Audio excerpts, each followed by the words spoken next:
Hello, everybody, and welcome to the latest Shop Talk episode of our Farmer and Rancher-driven podcast, FP Next, powered by John Deere. I'm one of your co-hosts, Sarah McNaught, and I'm here with Curt Arns. Hi, Sarah. Yes, we're powered by John Deere, so for all of your equipment and technology needs, see your local Deere dealer.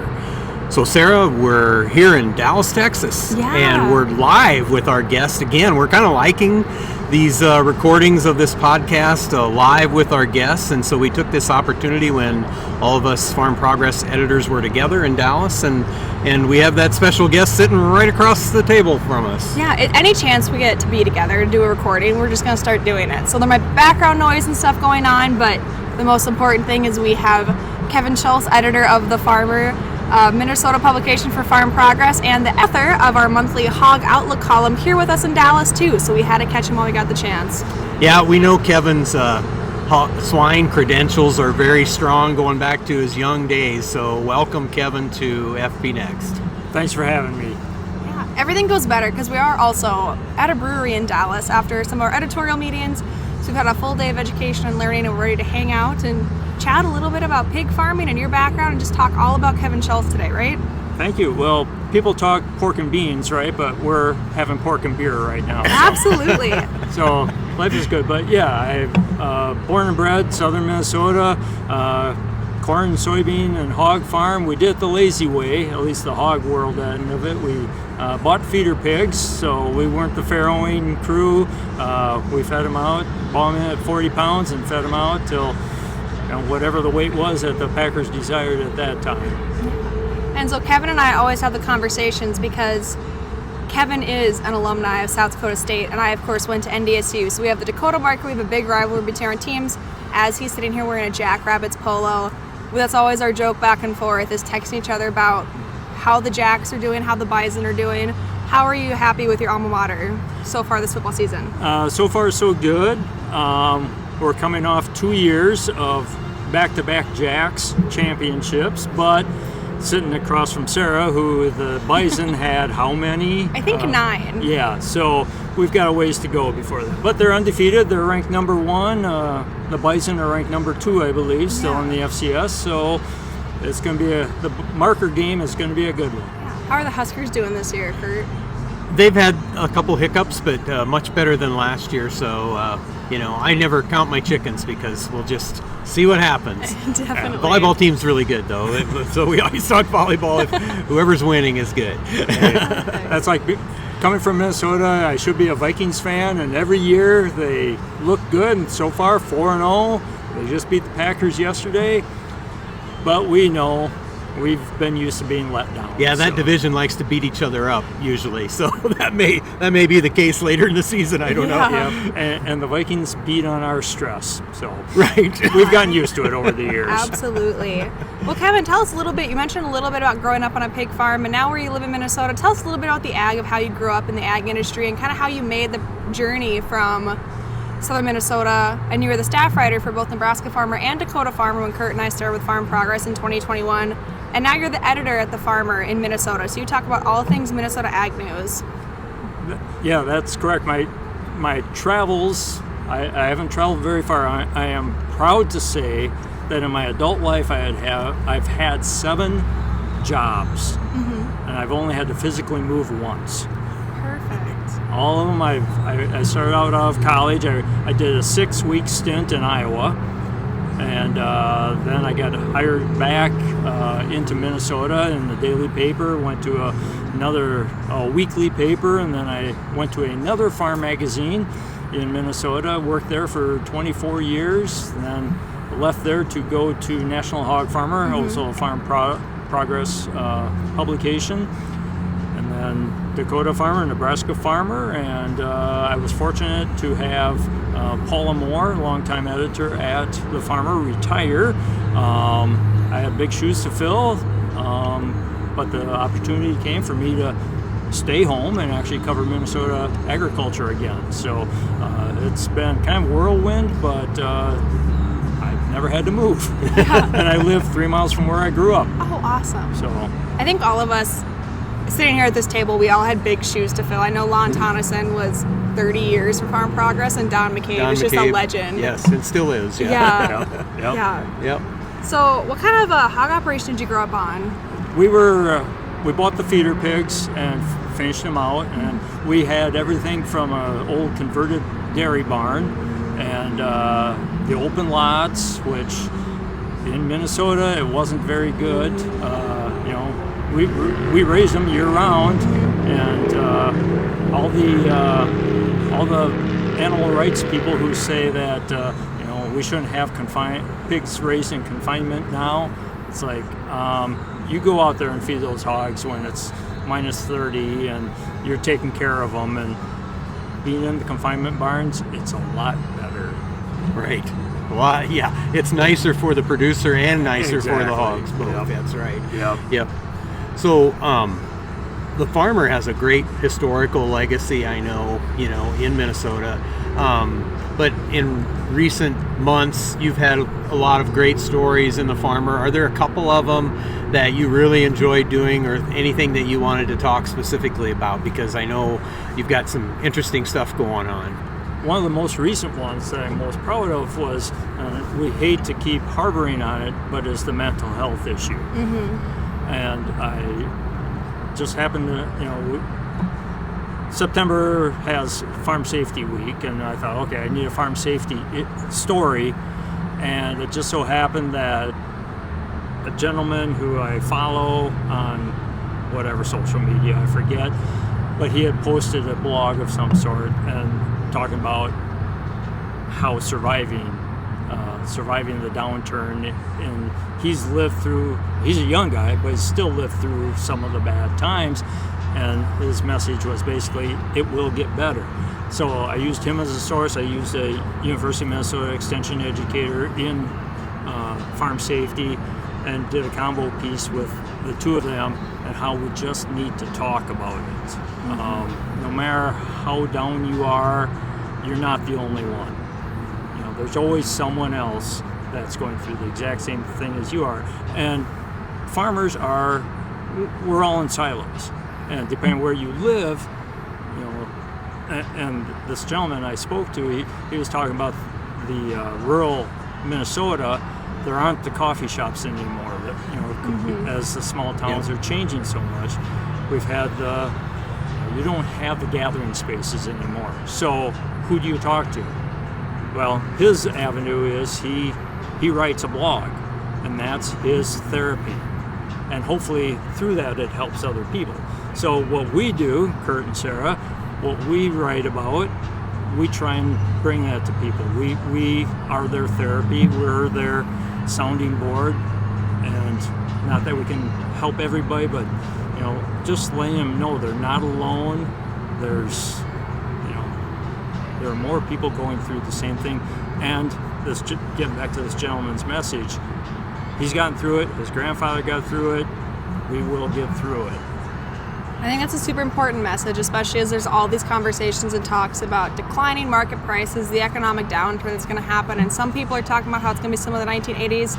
Of course, I was not alive and covering ag in the 80s, but there's a lot of conversations around all of that. And so I think that's just a super important message to keep honing in on, is that reach out if you need help, find somebody, find an avenue, kind of like you said, to get your therapy.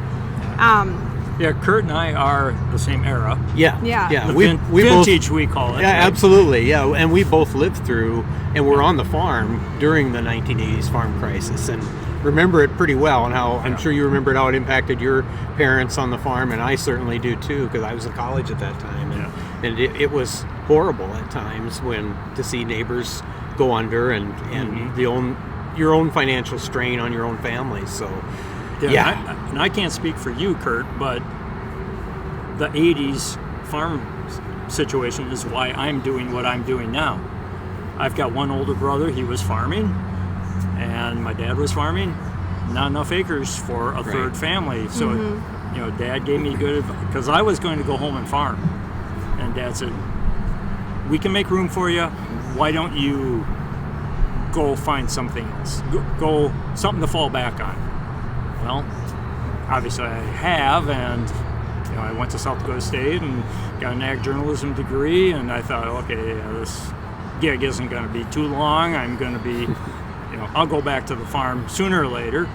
Well, I get to write about it. I don't have to live it directly. I Yeah. can indirectly live it. You went back to the farm, but now you're writing about farmers. Right. Yeah. Instead Right. of having to, And when my brother still farmed, I was able to run the grain cart, Right. and still get a flavor for it, and now he's retired, and I haven't. So Yeah. Well, it makes a good experience, but in that you can carry that through your writing, and that probably helps others too, I would think. right, Yeah. right.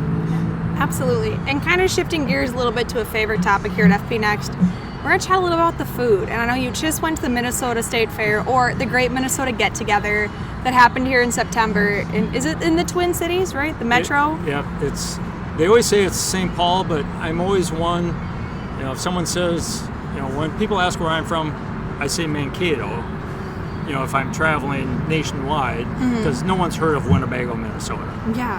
So I say the biggest town that they may have heard of. Right. Well, same thing for the state fair. They say it's in St. Paul. No, it's in Falcon Heights, Right, yeah. which is still a city compared to where Right. we come from.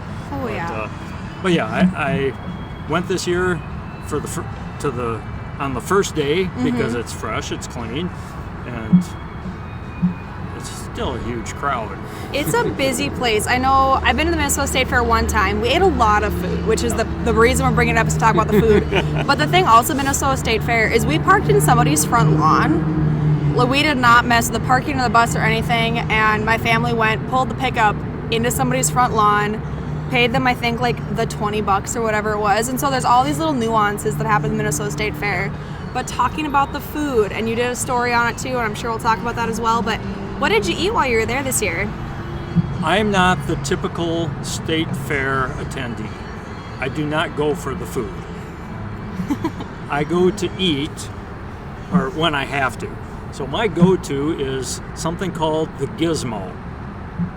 And it's I don't know how we even found it many years ago. It's on a hoagie bun, Italian beef and cheese and just seasonings. And I realized this year I went by myself, and I realized why I went with my family before, because I had to consume that thing by myself. You didn't have any help. It's huge. You and one of our digital editors who does a lot of work on this podcast. Thank you, Jen Kokel. You guys were there during a downpour this year. Yes. Yeah. She was prepared. She had a poncho. I did not. Perfect. And people forget how to move when it's raining. It gets slippery. We were inside. And it was a stalemate. We all just stopped. And I'm like, let me out. Let me out. God. What is the attendance of Minnesota State Fair? Do you have any idea? I'm just curious. The first day was a first day record, because they keep records for each day of the fair. I think there were 135,000 on that day alone. On one day, yeah. Holy. Wow. That is a lot. And Wow. I forget what they got for the whole 12-day run of it. Right. Huh. God. It's like, I don't like people. That much, anyway. We all get in our little home offices, and we're so used Yes. to being like going to farms, visiting with our farmers that we love to talk with. Not giant. 135,000 people in one One place. day. I think that's Yep. what they had. That's a lot. Yeah. But And it runs, what, 10, 11 12 days? days. 12 days, okay. Yep. So, yeah. Yeah. And the one day they had like 212,000 Oh, my gosh. on a single day gosh. Yeah. during this year's run. So Yeah. over 200. I'm like, 135 I couldn't walk. So, Yep. Well, Kevin, you write Hog Outlook, and you've done this for a few years for us, and it runs in a number of all of our Farm Progress publications. You're known as the hog guy, I think, among our group anyway, and you've had experience raising hogs and writing about hogs for an awful long time. Can you tell us a little bit about, kind of your process in writing that Hog Outlook column, a little bit about how you come up with your topics, and maybe if you had a favorite, of your columns that you've written so far, and you've done a bunch of them. my most recent column about the biosecurity that we used to have growing up, which Right. was non-existent, and to what it is today. And that was my tie-in, taking from the way we raised hogs, and we would load hogs, and then we'd take them up to the country buying station. Yep. back up to the same chute that everyone else in the neighborhood or 3-county area had backed up to, and we'd go home, load up another load, come back, and there were no truck washes. Never thought anything about it. Right. And when we'd buy the feeder pigs, we'd go to like a co-op, farm co-op parking lot on a Saturday, and there'd be like 30 pickups or trailers lined up with their feeder pigs, and you'd hop in there and see what each one had, and you'd hop into the next one. Biosecurity was non-existent. No wonder our herd health was less than stellar, because we were bringing everything from a 5-county area back home. Yeah. Plus, everybody had access to your barns. You never switched boots ever, I mean, we didn't. And I was in the same boat. And we'd hop it, you'd get done doing chores, and we got to run to town and get parts. Yep. So you wouldn't change, you wouldn't scrub down. Again, we didn't have the farrowing, but I don't think the farrowing was even that strict back then. That's just like we learned a lot of things from COVID. A lot of bad things came out of COVID, but a lot of good things came out of it too. We learned same thing out of PED in the hog world. It was horrible, but we learned a lot on biosecurity and lessons that I'm writing about it now, because I came to National Hog Farmer when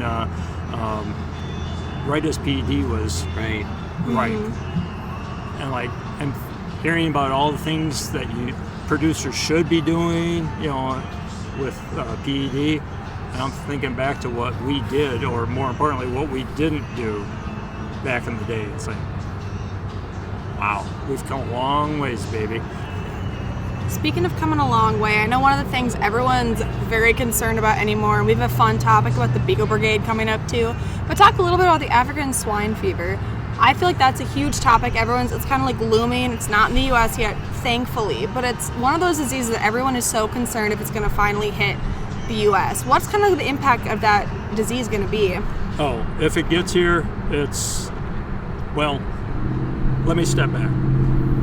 One of my first conferences I attended with National Hog Farmer, I forget where it was, but there was a professor talking about African swine fever of if it comes to the U.S., and that was in 2014. I saw him I think it was like 5 years later at a conference, and that if switched to when.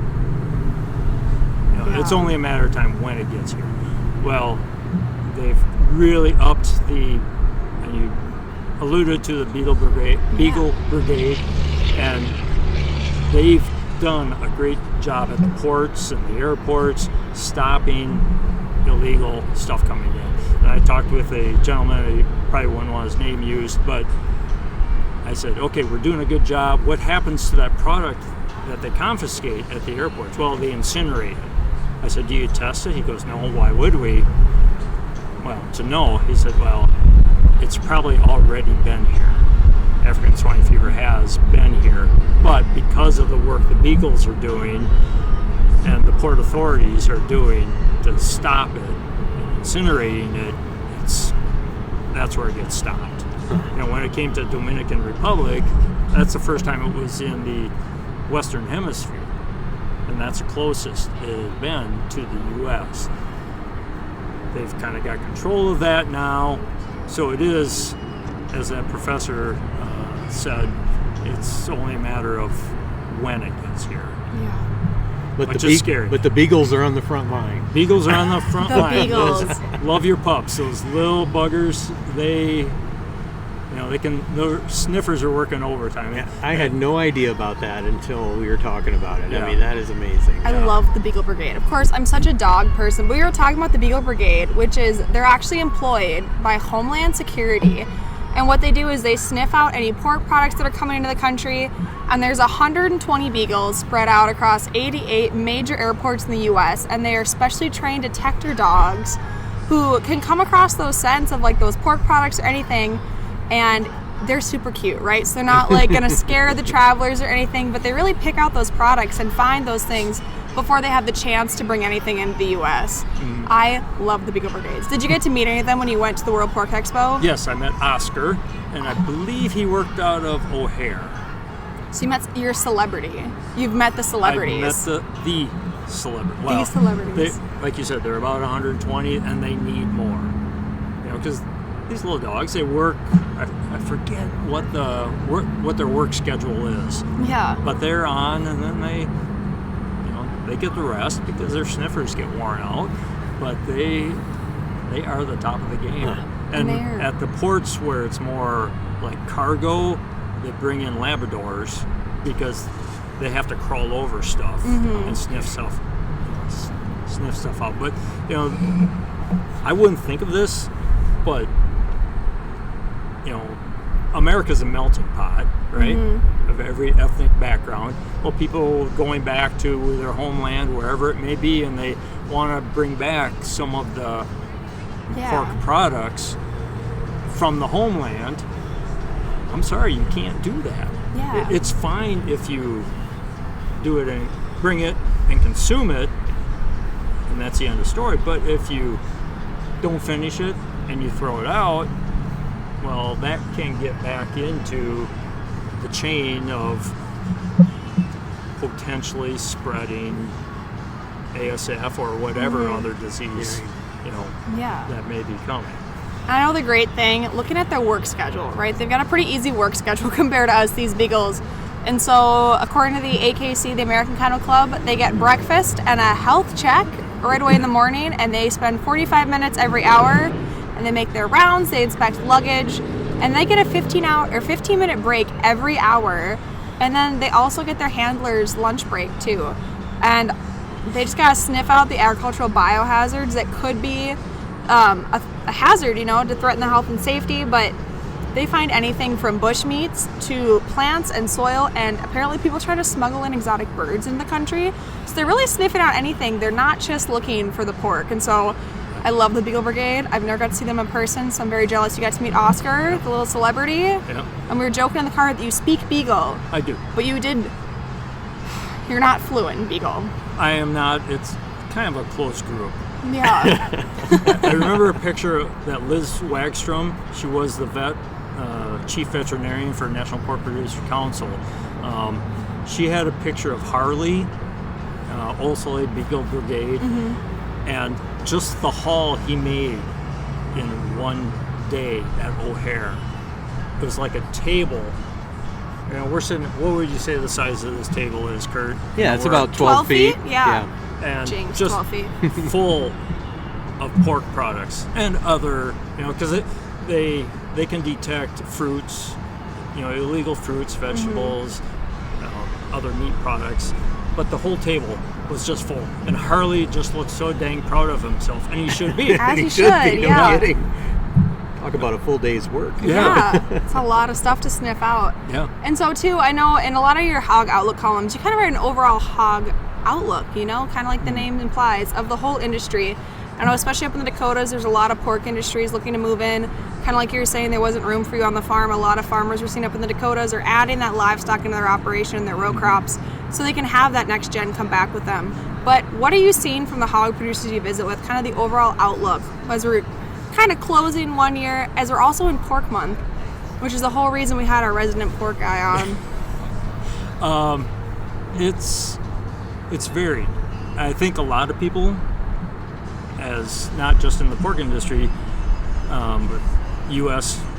in a whole, are waiting to see what happens in November. Because, I would think a lot of things would be leaning one way, but then, well, if a certain candidate does get in, all the tariffs that he's threatening is going to really implicate the, talking about the border. Yeah. And how that would really impact the swine industry. Yeah. Because labor is an issue everywhere, every industry. Well, the hog industry relies a lot on immigrant labor. And if the border can be tightened to just let in the good people, we'll be fine. But how do you do that? How do you police it? Oh, Yeah. you're okay? You say you're just going to work on a hog farm? Okay, we'll let you in. Oh, you don't know what you're going to do? I think that's an important conversation because, of course, here at Farm Progress, we have no political affiliation. We just want to share the facts. That's exactly what we're working on is what do the farmers need to know? And there can always be a lot of, like, emotions run high with anything political. So we always want to make sure we share the facts, either side, no political affiliations. Just want to make that clear before anybody maybe hears something and feels a certain kind of way. We're always for the farmers. That's what we're here at Farm Progress. Right. And, as with any candidate, there's good and bad. Exactly. On both sides. Yeah. And it's you, the voter, to decide. What's best for you and your farm. Right. Yeah. One of the things that you've covered pretty extensively and as good as anyone, I think, in your hog outlook was Prop 12 in California. And, I really looked forward to reading some of that, and, it continues the challenges. But there's also opportunities probably for hog producers. So, it depends on how you look at it, where you're at. But, now that that's been in place for a little while, have you heard or what has been your thoughts about how Prop 12 is playing out with the entire industry, nationwide? Well, it's interesting. I just did a story for our October issue of the farmer of a family that had already in 2016 they were building the barn. They populated it in 2017 of open pen gestation. And that's one of the proposals or one of the stipulations of Prop 12 that sows and gilts have more room to roam, other than that limited time when they're farrowing and when they get bred.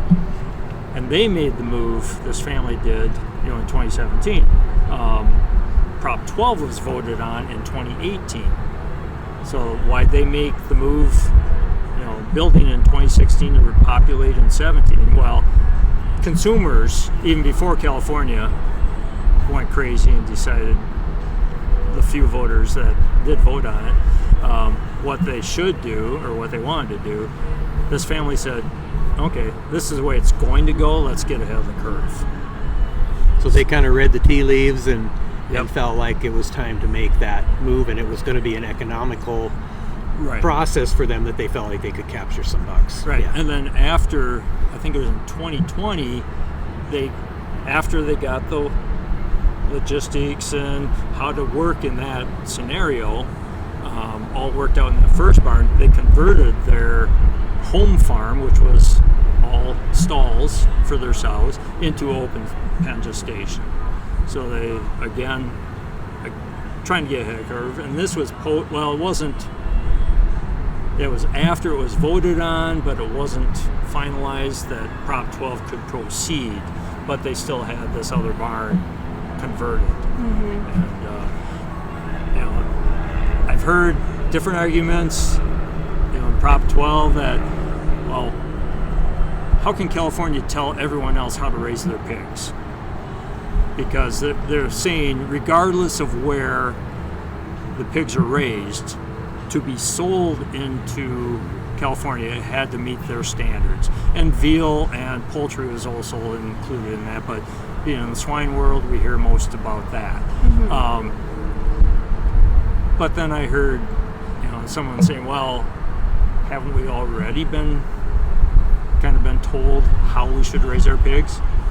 And like this family from Minnesota and many others, they're not the only ones to get ahead of the curve, but their packers have been telling them,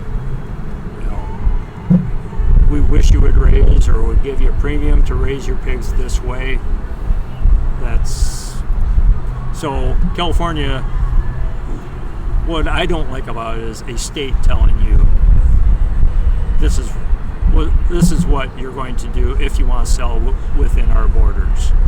And some people said early on, well, to heck with California.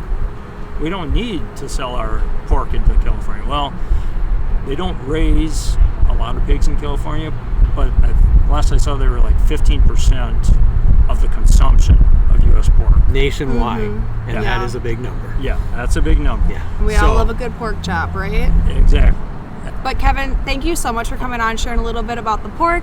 It's a super exciting conversation, and we are going to link your Hog Outlook column in our description, so everyone can keep up with him there, and as well as the Farm Magazine stories that you do. We'll link all that in the episode description. But thank you so much for joining us for our Pork Month special. Thank you. And since it is October, Eat Pork Month, eat pork. Eat pork, Good. right? Boy, Bacon, loin, chops, I don't care. Eat it. Yeah. What a great message to end on, right? I mean, Exactly. that's just the perfect message. Yeah, Kevin, we want to thank you so much for being on FP Next, powered by John Deere tonight. And we don't want to forget to thank our listeners who listen in from their shop, from their tractor cab, from their truck, and wherever you happen to do so. We also want to thank our digital marketing and sales teams, production teams who put in a lot of work with us. And if you ever don't want to miss out on any of the latest farm news, be sure to sign up for our Farm Progress text blasts to get the latest news in your inbox. And you can sign up for those text alerts by texting FARM, FARM, to 20505. Be sure to follow Farm Progress on social media to stay up to date with ag news and more. And check out the digital edition of your regional publication, including The Farmer in Minnesota, at farmprogress.com. And tune into our next episode of FP Next. We're going to talk about some ag buzzwords and kind of what people think of when they first hear those buzzwords, like sustainability, all those things. So it's going to be a fun episode for sure, Curt. Yep, we'll bounce back and forth, and I'm looking forward to that episode. Definitely. And follow along with FB Next by listening and subscribing on your favorite podcast platform, YouTube, and Farm Progress Online. And leave us a review if you enjoyed the show. You know, we had Kevin Schulz on tonight, so you guys, 5 stars or nothing, all right? We deserve those 5 stars. And remember, if it's agriculture, your friends at Farm Progress have you covered. Here's wishing you high yields and good weather. We'll see you next time.